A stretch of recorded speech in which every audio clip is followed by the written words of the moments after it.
मैं सीधा आपसे ये पूछने वाली हूँ कि even though I know that the reason why you made this film is completely different, लेकिन मेरे अंदर का जो मूवी प्रेमी है वो ये पूछना चाहता है आपसे कि नेशनल अवार्ड यहाँ पर एक और बार आपके हाथ आने वाला है आफ्टर दमन। I think this is it. What are you feeling about it? Intention तो वो नहीं था, लेकिन ज़रूर इंटेंशन वॉज के जिस थॉट प्रोसेस से ये फिल्म बनी गई है कि कहीं ना कहीं सिचुएशन ऐसा है आज हमारे देश में कि एक वेकअप कॉल की बहुत ज़रूरत है जी।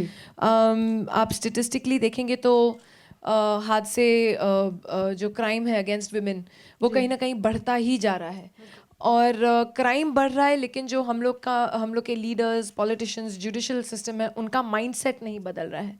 तो कहीं ना कहीं आई थिंक इस मुकाम तक पहुँचे हैं कि like I said the intention behind this film was कि कहीं ना कहीं लोग थोड़े जागरूक हों, कुछ मैसेज पहुँचे लोगों तक कि it's time to act. You are really choosy when it comes to films now. मतलब सालों साल हो रहे हैं हम आपको देख नहीं रहे हैं। Is it because you actually want to only put forward things that you really believe in and वो फ्रिवलेस समय निकल गया है जिंदगी से? Is it like that? Frivolous तो शायद कभी नहीं किया अबाउट माई वर्क।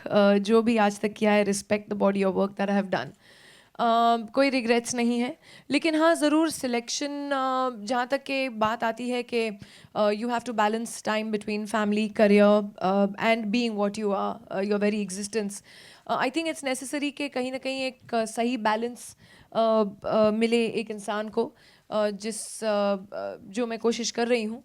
और उसके अलावा डेफिनेटली सिलेक्टिव होना मेरे लिए इस मुकाम पर has always been self made decision कि मैं ये नहीं चाहती हूँ कि हर हफ्ता कोई पिक्चर लगे। ऐसी काफ़ी स्क्रिप्ट्स आते हैं, बहुत स्टोरीज आते हैं जिनको हाफ द टाइम मैं मना कर देती हूँ बिकॉज इधर कर चुकी हूँ, बीन दैट डन दैट। लेकिन एज एन आर्टिस्ट के कोई ऐसी चीज़ आए आपके सामने जो आपको चैलेंज करे, which pushes you beyond your limits, और आप जिसमें बिलीव करें। अगर मैं ही ऐसे एक टॉपिक को या ऐसे इशू को जिसमें मैं बिलीव करती हूँ, जिसको मैं आगे बढ़ाना चाहती हूँ, मैं लोगों तक पहुँचाना चाहती हूँ, जब मैं बिलीव करूंगी, यकीन करूंगी, तो शायद मैं आपको यकीन करवाऊं। बिल्कुल बिल्कुल। अच्छा, मेरा सवाल ये था कि दिल्ली में सबसे ज़्यादा रेप केस होते हैं, जबकि दिल्ली हमारी राजधानी है। तो ये मतलब मुझे पूछना था कि आप इस बारे में क्या कहेंगे कि लाइक वहाँ पे ही सबसे ज़्यादा कानून नहीं है? देखिए जी, ये नहीं कहना चाहूँगी कि वहीं कानून नहीं है। मतलब पुलिस बहुत वीक है वहाँ पे, बॉम्बे की पुलिस ज़्यादा नहीं नहीं, ऐसी कोई बात नहीं है। आई थिंक क्या होता है कि हर स्टेट की अगर आप स्टेटिस्टिक्स लें तो ज़्यादातर ये देखा गया है कि ऐसे केसेस हर स्टेट में होते हैं, हमारे पूरे देश में हो रहे हैं। जो आजकल नज़रिया जिस पे आया हुआ है, वो जो सबसे भयानक 2-3 जो केसेस हुए, जो न्यूज़ और मीडिया में इतनी अटेंशन मिली, अनफॉर्चुनेटली वो दिल्ली से आए। तो या तो आप कहेंगे अवेयरनेस शायद ज़्यादा है वहाँ पे कि वो रिपोर्टिंग ज़्यादा होती है, लेकिन स्टेटिस्टिकली ये तो प्रूव नहीं किया गया है कि कौन से स्टेट में क्या क्राइम ज़्यादा है। पर हाँ, ज़रूर ये है कि ताज्जुब लोगों को ज़्यादा इसलिए होता है दिल्ली के कि हमारी पूरी पॉलिटिकल लीडरशिप जो सेंटर है वो वहाँ पे है, इसलिए शायद दिल्ली ज़्यादातर फोकस में है। नहीं तो I don't think there is कि दिल्ली में ज़्यादा है या मुंबई में ज़्यादा है या इधर कम है या उधर कम है। रवीना जी इधर राइट साइड में। तो आपके हिसाब से रोकने के लिए क्या, मतलब आप क्या बोलेंगे कि लाइक रुक जाए, ये कम हो जाए, या तो एटलीस्ट? ये देखिए, पहली बात तो जो माइंडसेट है वो लोगों का बदलना बहुत ज़रूरी है। ज़्यादातर ऐसे हादसों में देखा क्या है कि जो ज़ख्मों पे, विक्टिम्स के ज़ख्मों पे नमक छिड़कने वाली जो बातें होती हैं, उसके बाद जो कमेंट्स आते हैं कि वो लड़की जीन्स क्यों पहनी थी, या उसने स्कर्ट क्यों पहना था, या वो 9:30 बजे टेनिस खेलने क्यों गई थी, तो ये they are shaming the victim more. ज़्यादातर या तो ये बोलें कि नहीं, ये हमारी बेटियां हैं, हमारी बहनें हैं, and we apologize as political leaders कि we fail to protect them. हमारी जिम्मेदारी है कि हम उनकी रक्षा करें, और हम फेल कर चुके हैं। हम इससे के लिए शर्मिंदा, और आगे से देखेंगे नहीं हो। पहले तो ये माइंडसेट बदलना बहुत ही ज़रूरी है लोगों का।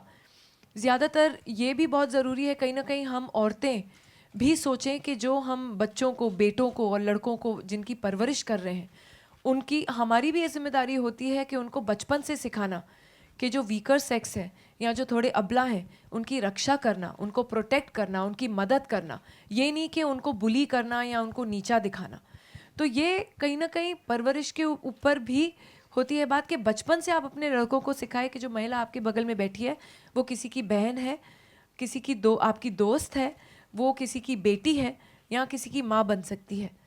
तो ये लड़कों में भी बचपन से डालना कि आप आदर करना सीखिए, यू नो, रिस्पेक्ट पहले से ही करना सीखिए। This is all necessary. So this the basic mindset. जब तक ये नहीं बदलेगा तब तक एक्शन में नहीं लेंगे लोग, और ऐसे ही चलता रहेगा कि अरे ये तो दूसरे घरों में होता है, हमारे घर में तो आज तक नहीं हुआ, ये तो हम क्यों परवाह करें। ये बात नहीं है।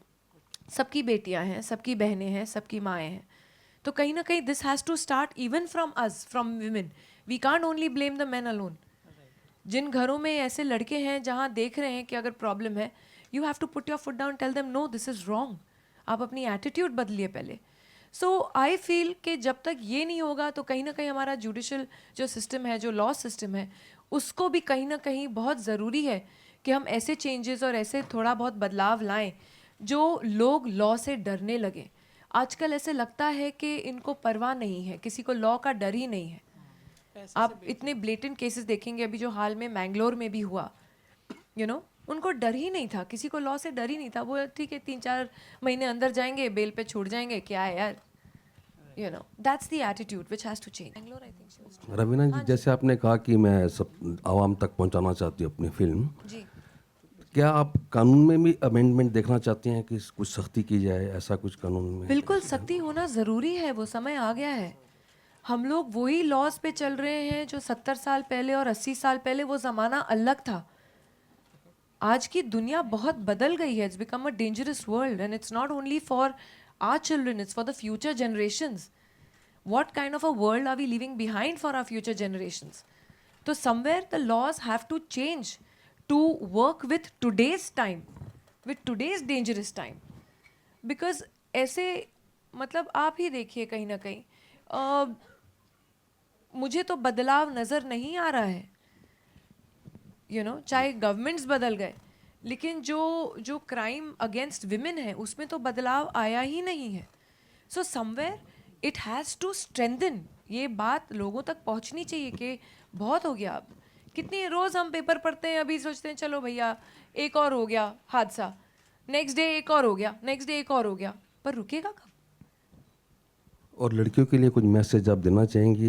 पहनावा या एक्सपोजर वो भी ज़्यादा टेम्प्ट करता है रेप केसेस के लिए। अभी वही बात आपने कही जो मैं बहुत कम शब्दों में कहना चाह रही थी कि यही एटीट्यूड बदलना ज़रूरी है। आप मुझे बोलिए, आप लोग ने पढ़ा होगा पेपर में 6 महीने की बच्ची का रेप हो गया, 3 साल की बच्ची का रेप हो गया, 6 साल की बच्ची का रेप हो गया, 5 साल की बच्ची को रेप करके गटर में फेंक दिया, क्या मर्डर करके। क्या उन्होंने ऐसे कपड़े और ऐसे एक्सपोजर किया था? उसका क्या एक्सक्यूज़ है? उसका क्या एक्सक्यूज़ देंगे लोग? So it's a plain and simple fact कि माइंडसेट बदलना है। हमने सुना है कि टीवीएफ में आप अपनी फिल्म को प्रमोट नहीं करना चाहती, कोई खास वजह अगर आप बताना चाहते यू नो, मैं एक्चुअली न्यूयॉर्क में थी and I was stuck in the middle of a snow blizzard. तो थैंकफुली मेरा इंटरनेट नहीं चल रहा था। Had 2 days off complete peace. But जब मैं वापस आई think it was a decision made by the whole team and I was told that this is the decision that has been made and what obviously the producers and the whole team of the film wants, I will abide by that.